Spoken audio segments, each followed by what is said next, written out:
So in part three, I want to just find out a bit more about Julie Harrington, because Julie Harrington's held a lot of high-profile marketeering and sports jobs, including positions at the FA and British Cycling. I must ask, actually, did you ever think, I've got these really high, powerful jobs. Why would I go back to racing, where everything is sort of very fragmented and very argumentative and an extremely difficult challenge?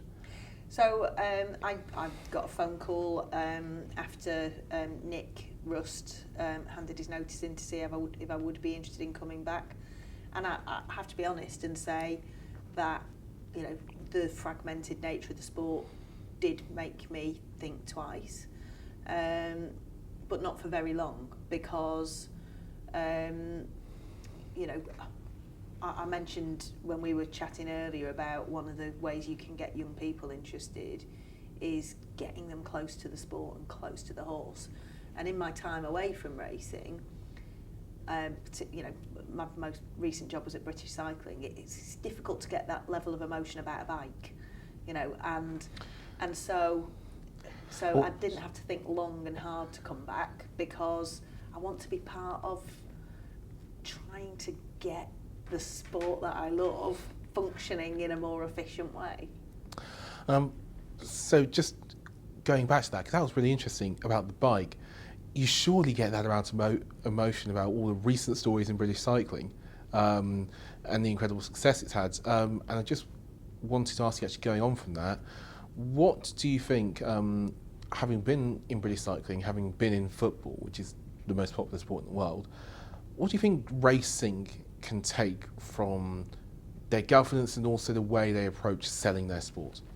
So I think the governance point is a good one, that trying to ensure that you've got a single point of decision making for the long-term health of the sport, because I don't think any of the the long-term view of how do you make Britain a country to be reckoned with in terms of that Olympic sport. It certainly didn't happen overnight. It was a long-term view, and it took long-term investment. And I was privileged to sort of be part of that for 4 years. But it's more of it's bigger than any one individual. You're just part of the sort of DNA of the sport and a custodian of it while you're working there. Clearly, from a football point of view, you're right. It is globally the most popular sport, and there are loads of interesting ways that you could look at how the sport presents itself, how it segments, in this country and globally. The Champions League makes it really, I've got grandchildren.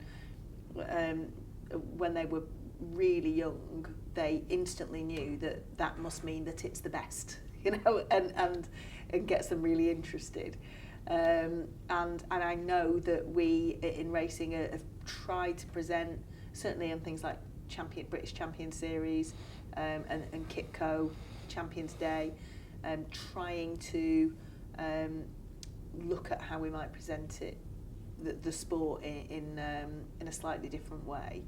I think we need to be braver and not worried about making a mistake, and being a bit more experimental. Fail if you're going to, but fail fast, try again. Is, and I think maybe to the earlier part of your question, the sort of fragmented nature of racing probably does make people innovate less. One thing about British cycling, and also football, is that when you have those sporting stories, a big part of the way that the fans and the media interact is through particular people at the heart of that sport. It was Bradley Wiggins and it was Chris Froome. It's been Mark Cavendish for a long time for cycling. Football, you can name any amount of players. With racing, do you think that we're we're getting there in terms of having people to sell the sport, jockeys and trainers in particular, and where do you think we should go next with it? Because we see a lot more of that promotion, but do you think it's further to go? Absolutely. I've heard somebody recently say, these are the stars of our sport, and it's a team of jockey and horse, and 50% of that team can't talk. So the general public, they want the stars of our sport, and I do think we've come a long way. Certainly from 20 years ago when I was first involved, but there is always further to go in terms of making sure that we're presenting those stars and showcasing their talents so they can capture the imagination not just of viewers but people who could possibly consider that as a future career. We know that the amount of young women who have been inspired by Rachel Blackmore and Holly Doyle, and we need more of that, because they're the stories that cut through to get potential future racing fans. Actually, you've said this already, but you can't bet in racing in this job. But are you a bettor generally?